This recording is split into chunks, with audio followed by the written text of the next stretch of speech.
M. Night, is that you? Back for more plot twist inspiration, I see. It seems that nothing gets people talking more than a good old-fashioned plot twist, a classic turnabout if you would. These storytelling devices have been used since time immemorial, but it seems as though these rapid reversals cause the most chatter in the world of horror movies. It makes sense, you can get some wicked scares by throwing a curveball or two. Some are a whole lot crazier than others though, like earth-shaking, glass-shattering twists of citrusy terror. Hello horror heads and welcome back to the scariest channel on YouTube, Top 5 Scary Videos. I'm your horror host Keegan Hughes, and today we're going to be discussing the top 5 scary horror movie plot twists no one saw coming. Just an FYI, there will be spoilers, like across the board. Don't say I didn't warn ya. Before we get started, make sure to give this video a big thumbs up and subscribe for more Deus Ex Machinian madness. Perfect. Let's get going. Coming in at number 5, we've got Orphan. I'm sure this particular plot twist had a very negative effect on adoption numbers for a long while. All the signs of an impending plot twist were there, but the actual reversal still hits home. Young Esther, adopted by a questionably stable family, isn't who she says she is. For a majority of the runtime, we're told that she's a 9-year-old Russian girl. At first, everything is lovely. Her adoptive mother Kate really bonds with her, and she seems to fit in well enough with the rest of the family.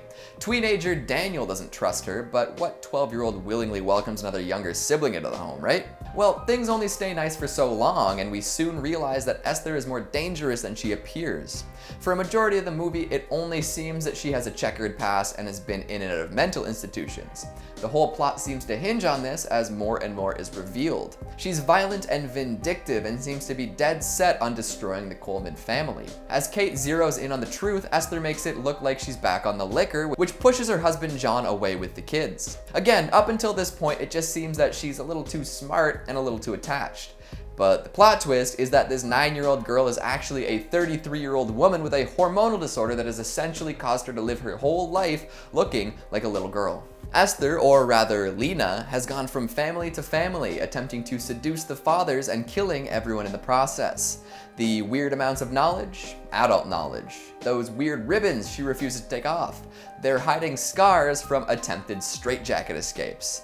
Yeah, just makes you feel kinda grimy, doesn't it? Coming in at number 4, we've got Sleepaway Camp. Speaking of hidden identities, let's talk about Sleepaway Camp. This is a world-famous twist. They even teach it in some film schools. If you weren't aware of the plot of Sleepaway Camp, you're not missing too much. In a prelude to the horror story itself, we watch two siblings, Peter and Angela, and their father get into a terrifying boating accident. We don't learn who survives, but instead are treating to an almost decade-long flash forward. Now we're at summer camp with teens Ricky and Angela, Angela being the survivor of the aquatic disaster. She's having a hard time at camp, but anyone who bullies her or causes her trouble seems to die soon after. Not exactly the reputation anyone wants, but nobody at the camp seems to be putting 2 and 2 together. Eventually though, everything does come together. After everyone assumes that Ricky was the killer, Angela is found with a decapitated head in her lap and a hunting knife in hand. And by Angela, I mean Peter. You know, the young lad who supposedly died in the boating accident so many years ago. It turns out that Angela did indeed die along with her father, leaving Peter to be raised by his eccentric aunt Martha. Martha decided upon receiving custody of Peter that she actually wanted a girl, so she raised him as Angela instead. This reveal is something that nobody expected and made even scarier by the head of Angela, played by Felissa Rose, superimposed on the body of a muscular male. Her mouth is ajar in some indescribable throes of emotion and is producing horrible animalistic sounds. This sudden reveal, followed by a sudden fade to green, left audiences in shock, unsure of what they just witnessed. Did they miss something earlier on? How did this remain a secret for so long? If you've read Sean T. Collins' essay on the monumental horror image, you'll understand why it affects us so. Coming in at number 3, we've got The Visit. You know I couldn't make a plot twist list without including the legendary M. Night Shyamalan, right?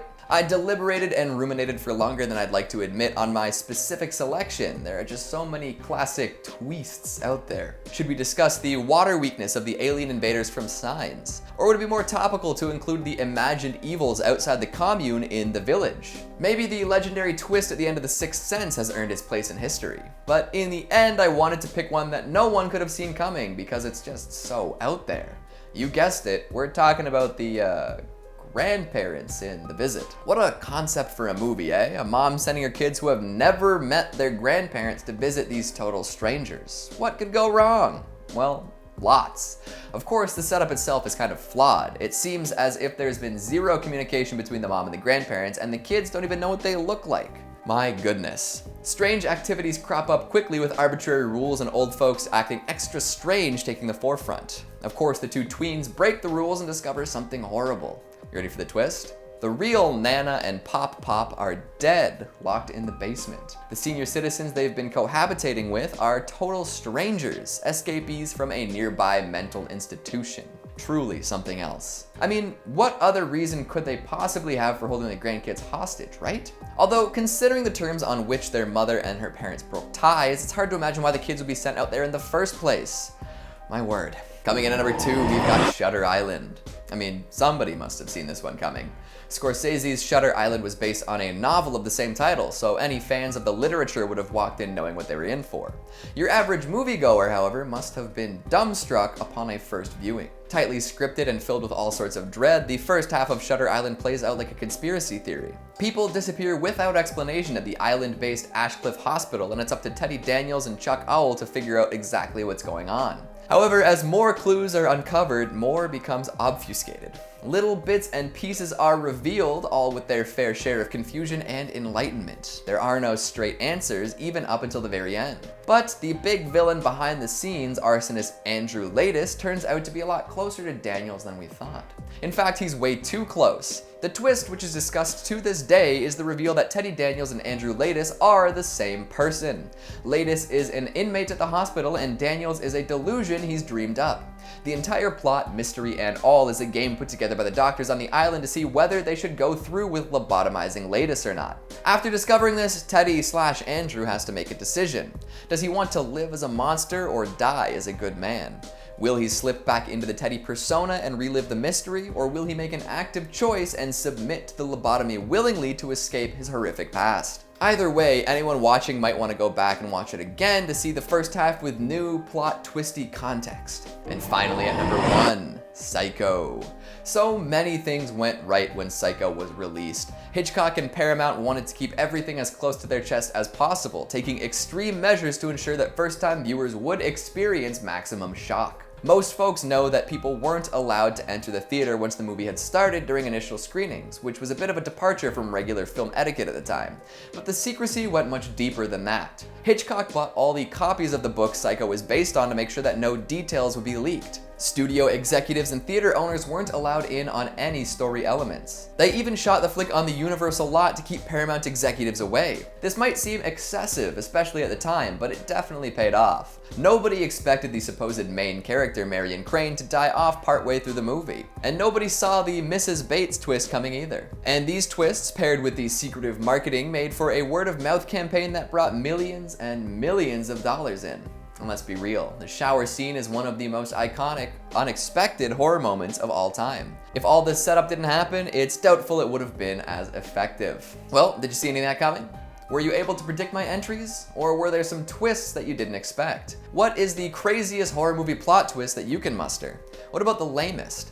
Make sure you let me know down in the comments. Speaking of comments, let's take a look at some of your more delicious ones from the top 5 weirdest horror short films, part 2. Nazarath says, 2 cannibals are eating a clown. One says to the other, does this taste funny to you? Ba-dum-ts. Albert Scoot says, everything Alan Resnick has worked on could be on here. The man is a surrealist legend. Just talking about it makes me want to watch Alan Tutorial again. Annabelle Roman says, hope most of these creators get spotted for real deals. Even for writing, producing, or FX at least, because the talent is top notch. Stay groovy, Keegan. I wouldn't be surprised if a bunch of them did. Everyone's got to start somewhere, and these people all seem to have a pretty big head start. Sloppy Joe says, why do these videos always come out when I need something to watch while on the toilet, not complaining? Seems like we've conditioned you to take a trip to the porcelain throne whenever our videos come out.